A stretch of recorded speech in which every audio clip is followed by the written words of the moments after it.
1860-1870-ci illərdə Rus musiqisi möhtəşəm çiçəklənmə dövrünü yaşayırdı. Əgər 18-ci əsrin sonu Rusiya üçün professional bəstəkarlıq məktəbinin dövrü idisə, 19-cu əsrin birinci yarısı Grinka dahiliyi ilə qeyd edilib. Rus klassik musiqisinin əhəmiyyətini Rusiyanın xaricində təsdiq etmişdirsə, onda indi Rus musiqisi bütün Avropa musiqi sənətinin sonrakı inkişafını müəyyən edən aparıcı musiqi mədəniyyətinə çevrilmişdi.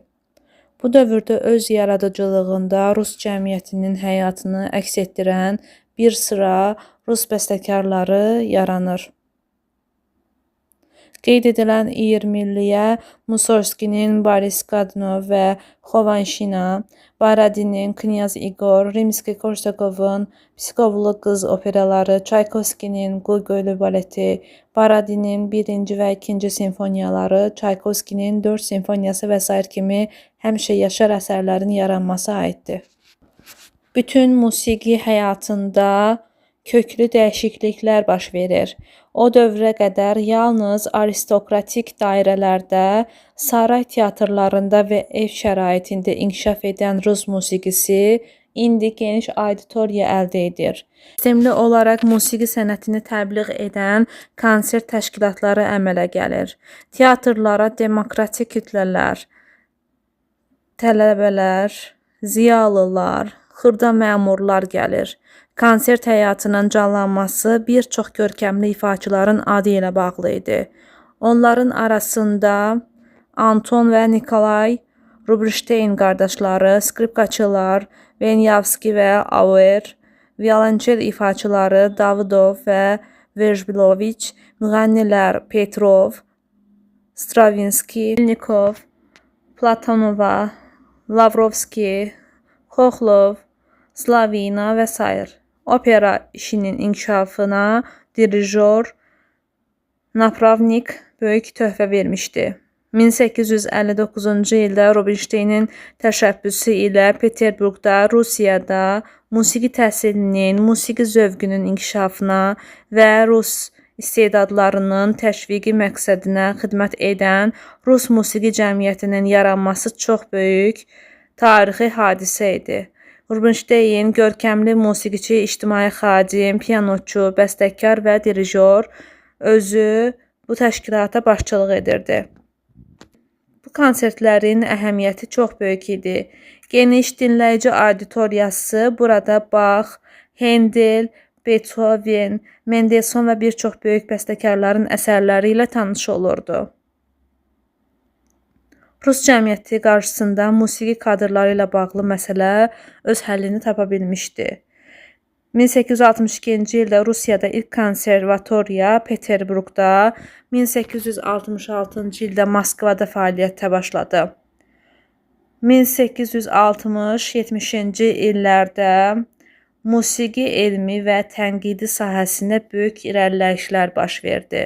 Stasov, Serov və Kui məqalələrlə çıxış edərək milli, özünəməxsus Rus musiqi incəsənəti uğrunda mübarizə aparırdılar.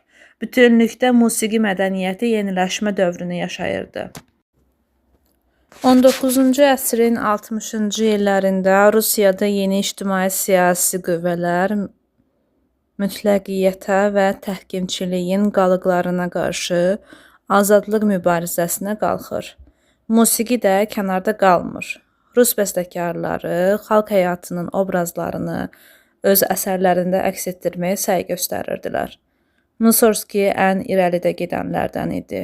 Onun 60-cı illərdə bəstələdiyi kamera vokal musiqisi xalqın, kənd mühitindən çıxmış insanların musiqili portretini olduğu kimi əks etdirmiş, Xovanşina operası tarixi opera dramaturgiyasının görkəmli hadisəsi olmuşdu. Baradinin Knyaz Igor operası cəmiyyət daxili sosial konfliktlərə toxunmasa da, Rus xalqının yadellilərə mübarizədə bildirdiyi nümayişi əks etdirir. Çaykovskinin yaradıcılığı isə insan qəlbində baş verən mürəkkəb proseslərin güzgüsünə çevrilmişdi. 60-70-ci illərdə qüdrətli dəstə yaxud Balakirev dərnəyi adını almış bu ümumi yaradıcılıq prinsipləri ilə bağlı olan 5 bəstəkar Balakirev, Kui, Mussorgski, Rimski-Korsakov və Baradini birləşdirən bu birlik dövrün səciyyəvi hadisəsi idi. Dəstənin estetik baxışlarının carçısı çox böyük bilik və hərarətli temperament sahibi olan insan Stasov olmuşdu. 60-cı, 70-ci illərin bəstəkarlarının yaradıcılığı dar, milli çərçivələrlə məhdudlaşmırdı. Glinkadan sonra bəstəkarlar öz əsərlərinə şərq mövzusunu və obrazlarını geniş şəkildə daxil etmişdilər. Baradinin Knyaz Igorunda Qıpçaq səhnələri, Mussorgskinin Xovanşinasında fars qızlarının rəqsi, Balakirevin İslami fortepiano fantaziyası, Rimski-Korsakovun Şəhrizad və Rubinšteynin fars mahnıları buna misaldır.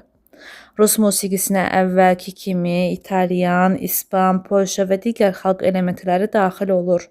Konservatoriyaların açılması Ukrayna, Zaqafqaziya və Baltikyani ölkə musiqiçilərinin Rusiyada təhsil almaqları üçün yol açılmışdı.